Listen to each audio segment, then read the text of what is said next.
Welcome to Invisible Iceberg. On today's show, we'll take you back to the Ides of March, a pivotal moment when the assassination of Julius Caesar changed the course of history. We'll uncover how a distant volcanic eruption played a surprising role in transforming the Roman Empire. Plus, what if that volcanic eruption never happened?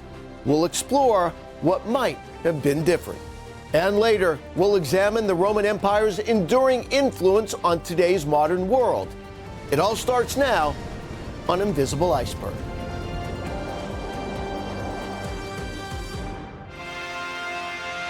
Could a volcanic eruption halfway across the world have sealed the fate of the Roman Republic? Mount Oakmok's massive blast in 43 BCE plunged the Mediterranean into years of cold, wet weather, decimating its food supply and weakening Roman military might. As the power struggle ignited by Julius Caesar's death unfolded, this unexpected climate shift reshaped history in unimaginable ways. It's just one of the true and fascinating stories in the book Invisible Iceberg, When Climate and Weather Shaped History. I'm Bernie Rayno.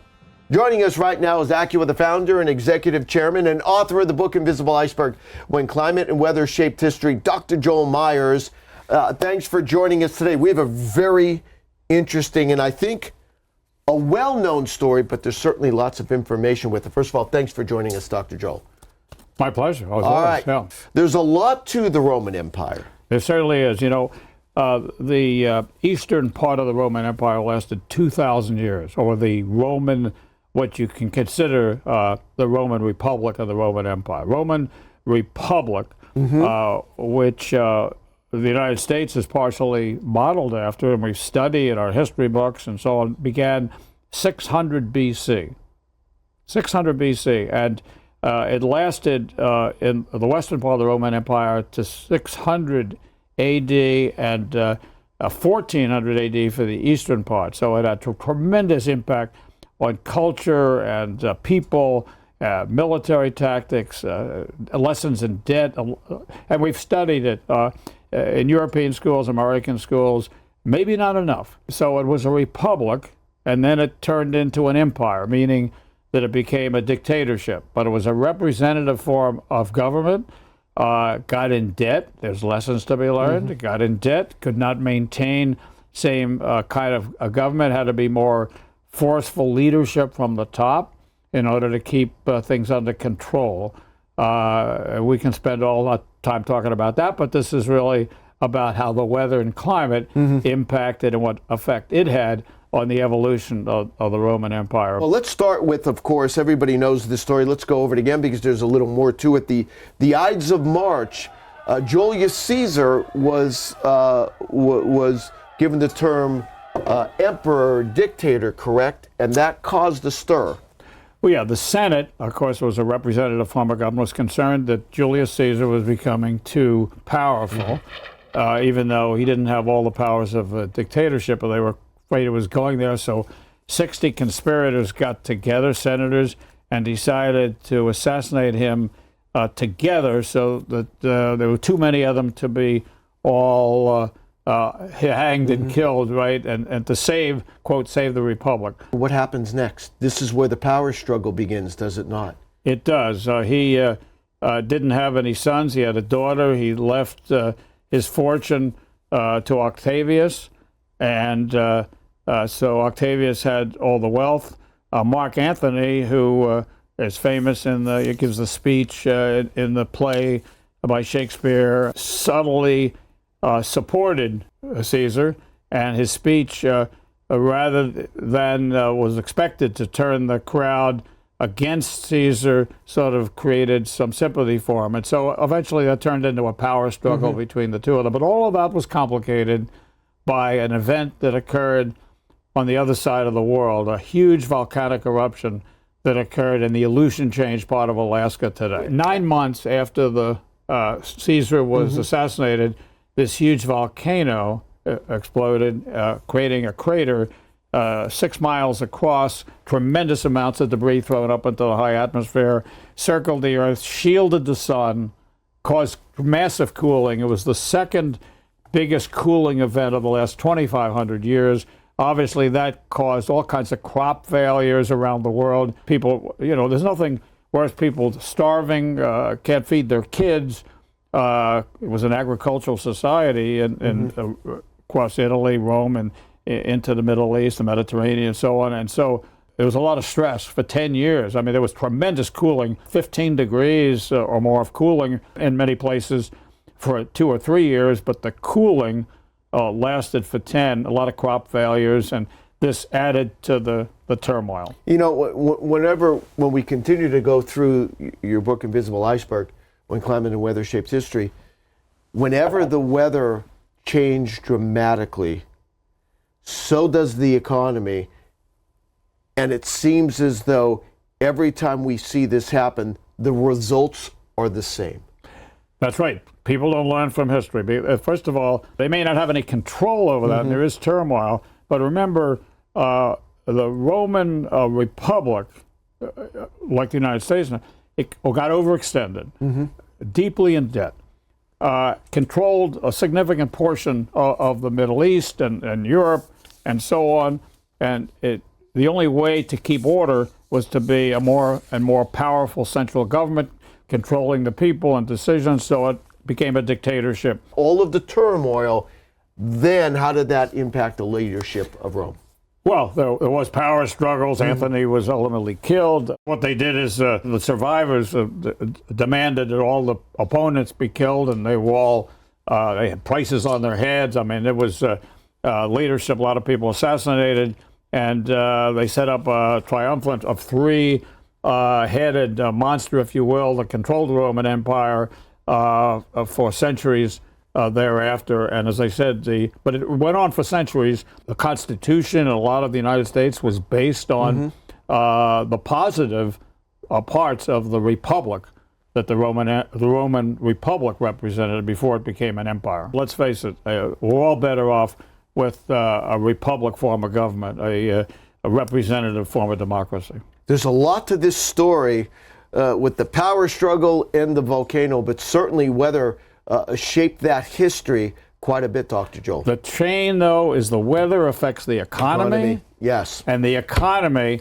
it's about money and having sound money, a lack of overwhelming debt that allows a civilization and culture to survive. Stay with us, because coming up we'll be talking with you again in just a few minutes. Here now with more perspective is Joe McConnell, research professor at the Desert Research Institute in Reno, Nevada. Professor, thanks for joining us here today. Thank you for having me. How did the volcanic particles change the weather in the Mediterranean region? So when a volcano erupts, if it's powerful enough, it puts out a lot of sulfur dioxide that, as I said, if it's powerful enough, it makes it up into the stratosphere. So about, let's say, 15 kilometers above the Earth's surface. And those little sulfate particles are very bright and reflective. And so they act like an umbrella that shields the Earth from incoming sunlight and basically cools the Earth. And if that eruption happens in the northern hemisphere, high latitude northern hemisphere, as this Okmok eruption did in Alaska, it tends to create a strong northern hemisphere cooling event. And was that the main impact on the Roman Empire?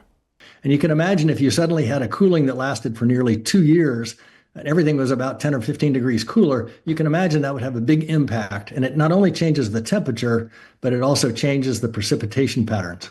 How did your team study the volcanic ash and make the connection between the Alaska volcano and what happened in the Roman Empire? Sure. So I'm a climate scientist, an environmental scientist, and I focus on ice core studies. So we go out and collect ice cores in Greenland or Antarctica, and our colleagues do as well. And then we analyze them in my lab in Reno very accurately or very carefully for the chemistry in them. And so what we were able to do, and we can date these things. So you imagine it's kind of like a tree ring series. We just count the years, one year after another. And because of variability during the year, we can actually say what month the eruption actually is likely to have happened. And so from that, we were able to look at the chemistry, all of that sulfur fallout. I was talking about the reflective sulfate Well, that falls out over a year or two after the eruption. And we were able to measure that and see these massive spikes in sulfur that occurred in 43, 42, and finally went back to normal in 41 BCE. And so that's how we were able to identify Okmok in Alaska. Joe Meccano, research professor at the Desert Research Institute in Reno, Nevada. Thanks again for joining us today. Yeah, thanks very much for having me. Coming up later, discover how the legacy of the Roman Empire continues to influence our modern world. But next, in our What If segment, we'll explore what might have been different if there was no volcanic eruption at all.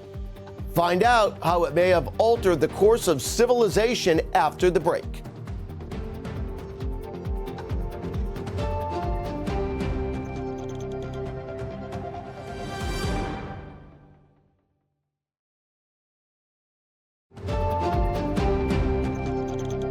Welcome back to Invisible Iceberg. I'm Bernie Rayno. Now it's time for our What If segment. And joining me again is AccuWeather founder and executive chairman and author of the book Invisible Iceberg, When Climate and Weather Shaped History, Dr. Joel Myers. All right, Dr. Joel, this is the tough question. These what ifs can be. So what if, or what would be different if the volcanic eruption never happened at all during this period? We're talking about the huge volcanic eruption that occurred in Alaska in 43 BC, which caused the second coldest period in the last 2,500 years. 10 years of very cold temperatures, crop failures. The Roman Empire would have evolved differently.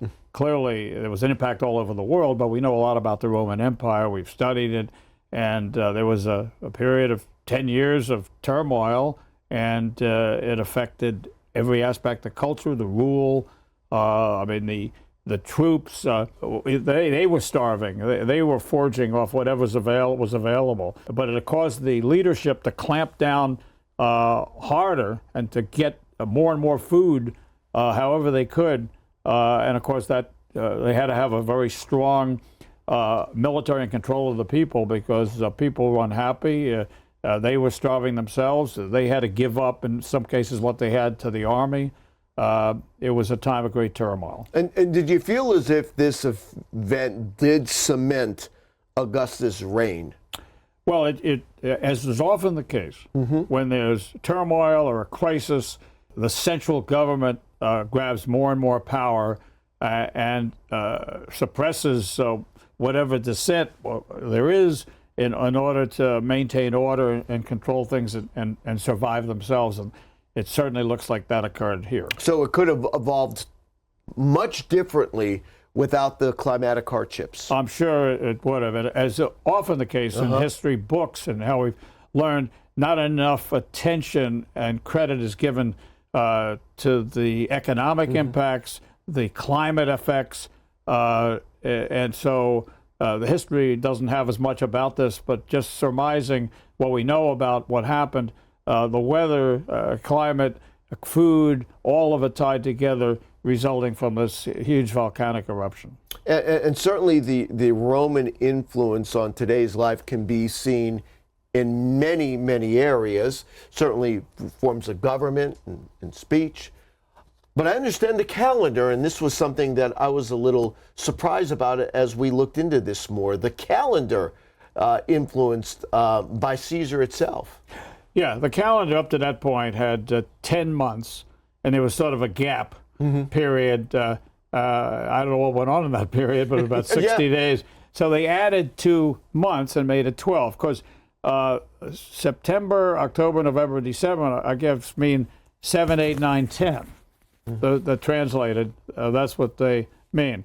July is named after Julius Caesar.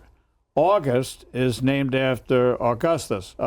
These were the two gods proclaimed by people, the great rulers, Caesar after he was assassinated. So they were the two gods, the great leaders, they were enshrined. And so 2 months were named after them, and we still use that calendar with those names today.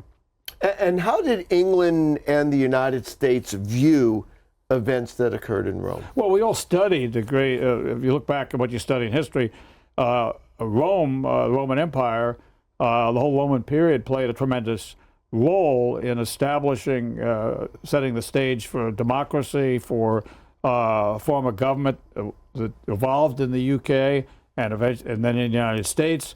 A lot of what we've done with the Constitution and so on, a form of government based on the Roman Empire, actually the Roman Republic.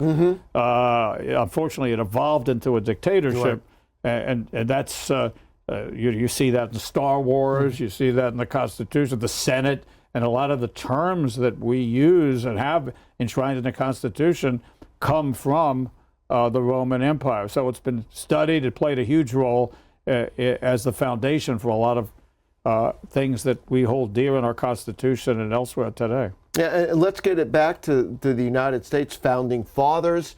It had an influence on them, and also a lot of the American political ideals.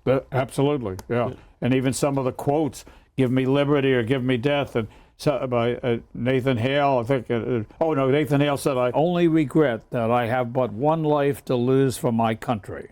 All those sayings that we study are just a somewhat twist of what was said earlier by some of the great Romans. Yeah, and when we look back at the Roman Empire, it's just amazing how much influence it has had, even today, on Western society. But we need to learn the lesson. Yeah, right. We need to have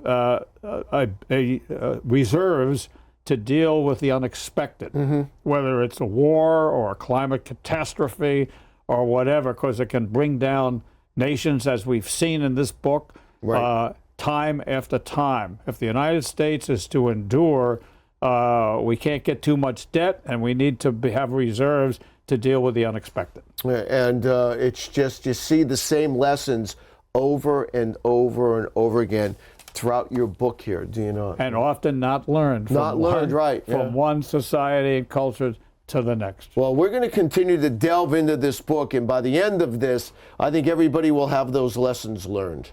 Well, we're going to try to change the future. I don't know if we can. We're going to try. We'll see if anybody listens. All right. I want to thank AccuWeather founder and executive chairman and author of the book Invisible Iceberg, When Climate and Weather Shaped History, Dr. Joel Myers, for joining us today. My pleasure. That was a great, great story. Up next, we'll look at how the Roman Empire's pioneering innovations continue to shape our daily lives.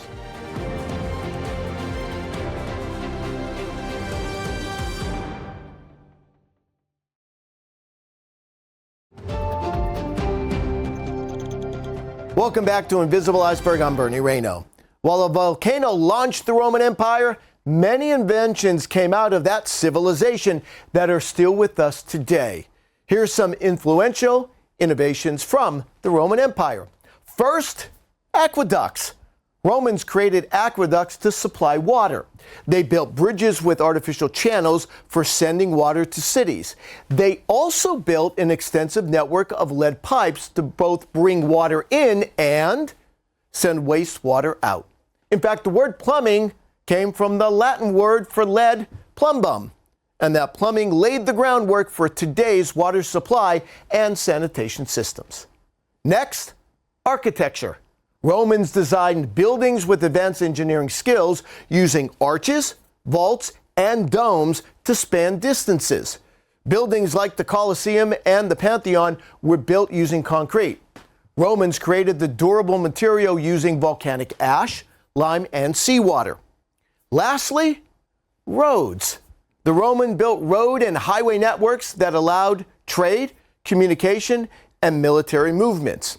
Modern road systems are still modeled on the principles created by the Romans. That's our show for today. For more information and get your copy of the book Invisible Iceberg, When Climate and Weather Shaped History by Dr. Joel Myers, go to invisibleiceberg.com. If you have any questions or comments, send us an email at questions@AccuWeather.com, and we look forward to seeing you next time.